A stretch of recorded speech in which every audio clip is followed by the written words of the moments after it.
L'équipe de Caen se présente au stade Massabielle avec dans ses rangs une forte délégation de joueurs professionnels. Pablo Barzola, Jérémy Sorbon ou encore le capitaine Anthony Derouin. Une formation solide qui pose beaucoup de problèmes aux herbiers en début de match. Après une demi-heure assez pauvre, la rencontre se débride. Boisseau est fauché dans la surface de réparation. L'arbitre accorde un penalty. Le capitaine herbretais Guillaume Mauduit se charge de le transformer. Une minute plus tard, Jamin, parfaitement servi par Diawara, fixe le gardien et double la mise. Les Canets sont assommés. Derouin, pris en grippe par le public après plusieurs mauvais gestes, commet une faute sur Boisseau.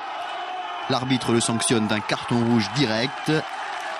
Une sanction qui peut paraître sévère, mais le capitaine normand va véritablement écraser la cheville de son adversaire.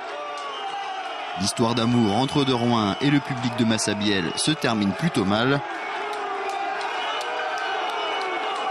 À 11 contre 10, le VHF a la main mise sur le match et inscrit un troisième but juste avant la pause. Le centre de Stina est repris victorieusement par Presta. Les deux équipes rentrent au vestiaire sur le score de 3-0. On mérite les 3 buts. Bon, les autres, ils ont joué un petit peu aussi au bluff au début. On a vu un beau petit match. Enfin, les autres sont pas mal quand même. Ils sont bien. Hein. Un déroulement de match tout à fait bien pour nous, vu le début des 20 minutes. En principe, quand il y a un joueur qui a un carton rouge, après il faut se méfier. L'arbitre a tendance à les sortir facilement. Donc il va falloir jouer très sérieux en deuxième mi-temps. Je suis hyper contente parce que déjà mon fils a marqué le premier but. Donc voilà. Bonne chance pour la deuxième mi-temps. La deuxième période est à sens unique. À la 61e minute, Diawara trouve Delahaye qui d'une superbe talonnade inscrit un 4e but. On retrouve le duo Diawara-Delahaye quelques minutes plus tard, mais l'attaquant herbretais perd son duel avec le gardien.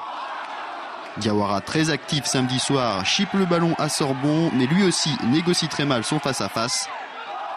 Bien lancé par Delahaye, il se rattrape immédiatement et porte le score à 5-0. Le calvaire du stade Malherbe ne s'arrête pas là. Diawara, en relais avec Jamin, signe un doublé. 6-0 pour les herbiers. Delahaye manque de peu d'inscrire lui aussi un doublé.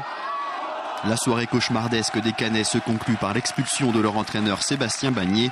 6-0 score final. L'équipe de Thomas Fernandez a régalé son public et confirmé son statut de meilleure attaque du championnat.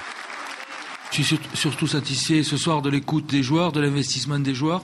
Ça va même au-delà de mes espérances parce que quand on a vu la composition de l'équipe de Caen et vu comme le match a démarré, on pouvait se dire qu'il fallait vraiment sortir un gros match.